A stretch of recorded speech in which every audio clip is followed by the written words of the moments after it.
Hello, my name is Andrew and I'm a student at the University of Cambridge. In today's video, I will be giving you my top 10 tips to thrive at A-level, specifically Year 13. I will be explaining the methods that I used to get 3 A stars at A-level and 8 9s and 4 8s at GCSE. Today's video will be split into two parts. So the first 5 tips will be about purely academics, and the next 5 will be about self-care and organisation, which is equally important. My first tip is to make a note of every single topic that you do not understand throughout the year. So it's completely okay to not understand something right away because maybe the teacher's not very good at explaining or you're just really tired, it's been a hard day, but you do need to understand all the topics before the A-level exam.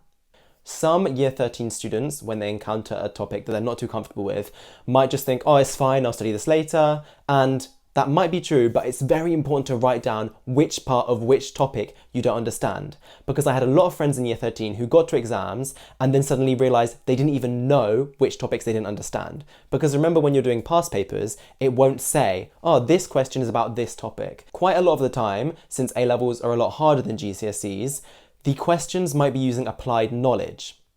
This meant that when it came around to exams, for a lot of my friends in Year 13, they didn't know which topic the question was about. It is important to note down the gaps in your knowledge because you don't want to get to the end of the year and be getting questions wrong and be feeling completely overwhelmed.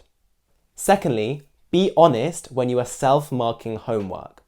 So let's set the scene. You come into, biology A-level class and you've done a worksheet and the teacher's probably too lazy to mark it themselves. And so they say, switch with the person next to you and it's your best friend. And you're like, go, it's okay. I can rub out your answers and make sure you get 10 out of 10. So then the teacher loves you.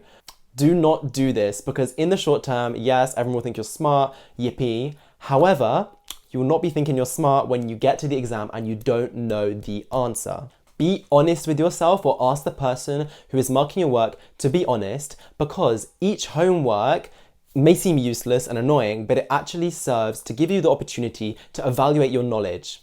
You will know something from the content and you probably won't get 0 out of 10 if you do it honestly. Say you get 2 out of 10, then you're actually saving time because you've realised, okay, 2 out of 10, obviously not a great score, but this means the first time that I've ever learned this topic, I've already understood 20% of the content. So when it comes to revision, I don't need to revise this first 20%, I can focus on the other 80%. This tip also links to the first tip because if you're honest when you're marking your homework or marking your past papers, then you will know your strengths and weaknesses. The simple fact of knowing what you know and knowing what you don't know is already half of the path to success. Thirdly, ask yourself, what is your motivation to succeed? Try and find some internal motivation and not just external motivation. Obviously, you're going to want to make your family and parents proud, but try and find a more personal reason. Work is going to be intense at times in Year 13 and there's going to be points when you want to give up. And knowing that you were doing this for yourself, you can do hard things and that these exams are a path to success will keep you motivated throughout the year. Number 4, and I wish I knew this at GCSEs because obviously I got nearly all 9s, but I could have got 12 9s if I knew this tip. Don't just study what you're good at. This applies not only to subjects, but also to topic areas within those subjects. So what does this mean exactly and what mistake did I make at GCSE level? Well, when I was studying GCSEs, I spread my time evenly. I thought, okay, say I've got 12 hours, I'll spend 1 hour on each subject.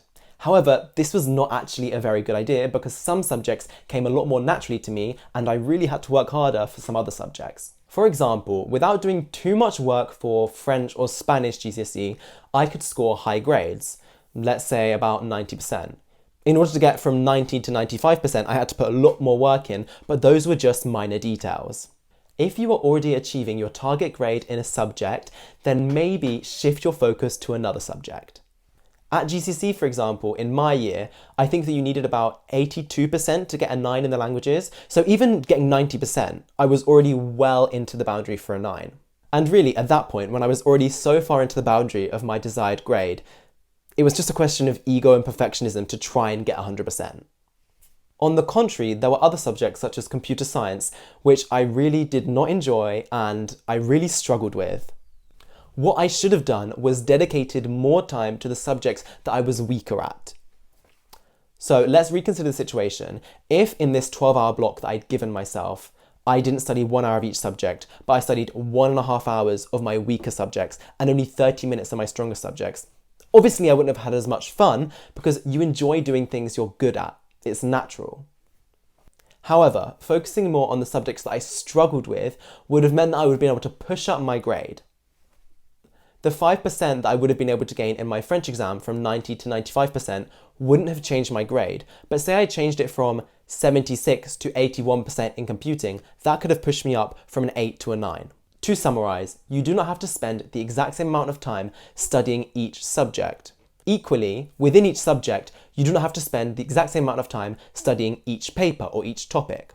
Another example is Maths A-Level, where we had Pure Maths 1, Pure Maths 2 and Statistics as the 3 papers. I found Pure Maths 1 pretty easy, Pure Maths 2 alright, and then Statistics hard.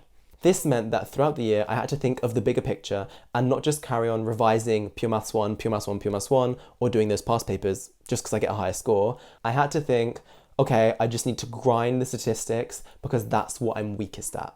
Number 5, consider dropping your 4th A-level. Obviously, if you only do 3 A-levels, then skip to number 6. But if you started off doing 4 and you're going into the A2 year, year 13, doing 4 A-levels, then hang around for a second. In my school, which was a grammar school, all sixth form students had to start by doing 4 AS levels, and then most people dropped down to 3 A levels in the A2 year. If you are entering year 13 studying 4 A levels, I encourage you to write a pros and cons list about whether it's really worth carrying on with all 4. I'm personally a bit biased because I only did 3 A levels and this was the right choice for me, and I think it's probably the right choice for a lot of people, but you need to be honest with yourself. For example, I think it's appropriate to study 4 A levels if your grades were good in all 4 in year 12 and you find them all interesting. However, remember that universities only need 3 A levels to give you an offer. To the best of my knowledge, there is no university in the UK that will ask for 4 A levels in order to study their course. Note, however, that if you are studying 4 A levels and you apply with 4 A levels, then some universities could potentially give you an offer based on these 4, but you will never have to apply with 4 A levels. In my opinion, it is best to not spread yourself too thin, and doing 3 A levels allows you a bit of extra time to work on your personal statement, and if you're applying for Oxbridge or medicine or law or a course like this, then it will give you a bit of extra time to prepare for the admissions test and interviews. I'm thinking of doing an entire video on this, so if you're interested, leave a comment below asking about a video between 3 versus 4 A levels. But what I do not want you to be doing is entering year 13, having already studied 4 A levels at AS, and thinking, oh, well, I've already done a year of 4 subjects, it'd be such a shame to drop down to 3 now. Do not spread yourself too thin. It is a lot better to get 3 A or A star grades than 4 A and Bs. Remember also that if you only do 3 A levels, you have more free periods, obviously more time to dedicate to score highly in these subjects. Number 6. Focus on the bigger picture and not just the present. This means staying organized and knowing the important deadlines. So grab pen and paper, write down on this paper, in a calendar, on the countdown app, all the most important things that are going to happen this year so they don't take you by surprise. Number 1 could be internal deadlines for sending off UCAS. Remember, this is a few months before if you're applying to Oxbridge or medicine. The months of when your mocks are going to be in, and then as you draw closer to this, write down the time and place of each exam. Write down the dates of your actual exams, which will be in May and June. Also, if you're applying to Oxbridge, then the interview dates, which will roughly be first week of December, second week of December, and other things like this. Here is an anecdote to show why organisation is so important and why you can't just focus on the present. In year 13 maths, I don't know why, but my teacher decided that we had to learn all of the content for the A-level by January. So then we'd have up until May, 4 more months, just to be revising the content. However, this meant that our maths classes were going so fast. We were doing like 2 topics per lesson. And this meant that we didn't really have the time to cement the knowledge unless we spent hours outside of class just doing maths exercises, maths exercises, maths exercises. I knew that I was applying to Oxbridge and I knew that I was going to have an interview in December. So I thought, I'm okay getting a bit behind on maths now because I can catch up on this after the interview. Remember that in sixth form, you are in charge of your education, so if you miss a few deadlines, it's not the end of the world.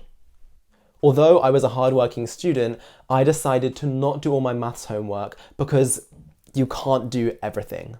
Year 13 can feel like you're juggling so many things at once because you're applying to university as well as trying to keep up good grades and maybe do stuff outside of school as well. So I skipped a few maths homeworks and I made notes of I've gone to the lesson where we've studied topic 14, 15, 16, but I've not done any of the homeworks. Because I thought, if I get to the Oxbridge interview, which will be for French and Spanish, and I'm really good at French and Spanish, I know my stuff in my personal statement, I've read all of the books, I've researched the articles that I mentioned, I made sure my spoken French and spoken Spanish is really good. That's fine if I've got all of that, but my maths isn't as good, because at my languages interview, they're not going to ask me about topics 14, 15, and 16 from the maths A-level. You've got to be strategic, because there were other people in my classes who also had Oxbridge interviews and couldn't bear missing any homework assignments, and so they were studying really, really hard for maths, and that meant that something had to give. They didn't have enough time to do all of this maths homework and also properly prepare for the Oxbridge interview. That meant that when the Oxbridge interview rolled around, they weren't fully prepared and they didn't end up performing as well as they could have, and they didn't get offers. However, when my interview came around, I was fully prepared, even if this was perhaps at the detriment of my math skills. After this interview in December, over the Christmas holidays, I went through the list of all the topics that I'd kind of ignored when I was preparing for the interview. So I managed to catch up on all of this after the interview because I could carry on having a look at the bigger picture. Remember that every single teacher is going to tell you that their subject is the most important, so sometimes you have to take a step back and decide your own priorities. Number 7, get a good routine in place. This does not mean that you have to get up at 5 a.m. every day or get up at the same time every day, work out for 2 hours and then study all day. Quite the contrary, in fact. This year is going to be like a marathon, so you need to find a sustainable routine, which you don't have to do exactly every single day, which is going to support your mental health. Here are some of the ways that I take care of myself whilst at university. So number 1 is that I don't work on Sundays. I work very hard for 6 days of the week, but I will not work every single day because you'll just end up getting burnt out. And the second thing is that I don't work past 6 p.m. Obviously, there are exceptions because sometimes there is a deadline and you just have to break that rule. But normally, try and reserve some time that is just for you. Remember that beyond being a sixth form student, you are also a person. You need time to watch Netflix, eat popcorn, do a face mask, do whatever makes you feel good. You have to learn what is necessary for you to take care of your physical and mental health. Set aside time each week for mindless activities so you're not always thinking about work. Because remember, this year can be like a marathon. There's a lot of deadlines, a lot of stress, and you need to take care of yourself. Number 8. Be clear about your goals for this year. I am a crippling perfectionist, and this is one thing that I perhaps could have done a bit better at sixth form. It was knowing my self-worth does not come from grades. Perfectionism can be crippling at times, and it's really tough because I would get an A star and I'd be like, okay, cool, I get an A star, but I only got 85%. Why didn't I get 90%? And then I get 90%, it'd be like, oh, why didn't I get 95? And it just felt like there was no winning. What you need to do is you need to set your goals and then celebrate your successes. Say your goal is BBB or BBC, that's completely fine. And so you're starting off working in E grade and then you get a D, celebrate that because you're getting better. Be realistic but also optimistic about your goals. You can set different sorts of goals. You can do easy goals, medium goals, hard goals, and like dream goals. The dream goal could be go to X university. The hard goal could be get these grades, which is ideal. If not, you could say, okay, I would like to get these grades. And then the bottom one is, I definitely should be getting at least these grades. Another point to add here is you can also do this goal setting on a daily basis. When it feels like there is so much work and you just don't know what to do, you have to set aside some time, 10 minutes at the start of the day and say, I've got all this stuff to do, but my priorities are task 1, task 2, and task 3, and everything else, as important as it may be, is not going to get done today. Except that you cannot do everything in one day, and you're going to choose these 3 jobs and you're going to do them really well. Number 9, surround yourself with positive people. Year 13 is not the time to be worrying about popularity because realistically, at the end of this year, if you don't want to, you never have to see any of the people from your sixth form again. You really need to prioritize yourself and make sure you surround yourself with people who support you. You don't have to cause a big friendship dramas by cutting off 10 people. If you feel it's necessary, you can slowly distance yourself from people who are having a negative influence. This also applies to those people that just won't stop talking about work and showing off about work. For example, somebody who's always saying, oh, this topic is so easy, I've already studied that. Obviously, sometimes you can't help it. There might be somebody in your Spanish class who just won't shut up, and you have to see them in Spanish class 4 times a week, and that's really annoying. And although it might sound obvious, please prioritize yourself and don't go out of your way to spend more time than absolutely necessary with people who don't make you feel good about yourself. Another bonus tip here is find yourself a library buddy, somebody who won't distract you and who you're going to grind with. You will have more motivation to go and study if you're going with a friend and if there's somebody who can hold you accountable. I encourage you to pause the video for 5 seconds and just think about the 5 people who you see most at school. Write them down now. Okay, good, thank you. And now write down for each of them, are they a positive influence? Are they helping you achieve your goals? Are they encouraging you? Are they supporting you? Okay, thank you. And if not, how can you manage these friendships so that you are more likely to achieve your ultimate goal? Number 10, remember that is not that deep. School does not define who you are. The university that you go to does not equate your worth as a person. And remember that you can always resit exams. You can always reapply to universities. You can always do the admissions test again the next year. And I think a lot of people forget this because in the moment it feels like you've got one opportunity, but that's just not the case. Quite a lot of my closest friends at Cambridge actually took a year out to reapply and only got in on the second time. Beyond that, quite a lot of the time we idealize and romanticize a certain university or certain grades so much that we're convinced that if we get all A stars or if we go to Oxford, our life will be completely different. Obviously, it is important to do well in our exams, and not only is our worth as a person not defined by this, but there are also lots of good universities. Often we romanticize and idealize a certain university or certain grades, but remember, it's not the be all and end all. Let's say that the entire of year 13, you have romanticized the idea of going to the University of Oxford and you've dreamed of it for years and years and years, and then you get rejected and you don't want to reapply. However, you have an offer from University of St Andrews or another top university. At the end of the day, whilst there are differences between these two universities, they are both world-class universities and will provide you with an excellent education. So don't dramatize, don't think, because I didn't get into Oxford, my entire life is over. Make the most of whichever situation that the universe has presented you with. Thank you very much for watching this video. I hope you enjoyed it. If you want to watch vlogs of my life at the University of Cambridge, click here. And if you want to check out my channel and subscribe, then click here. Thank you very much.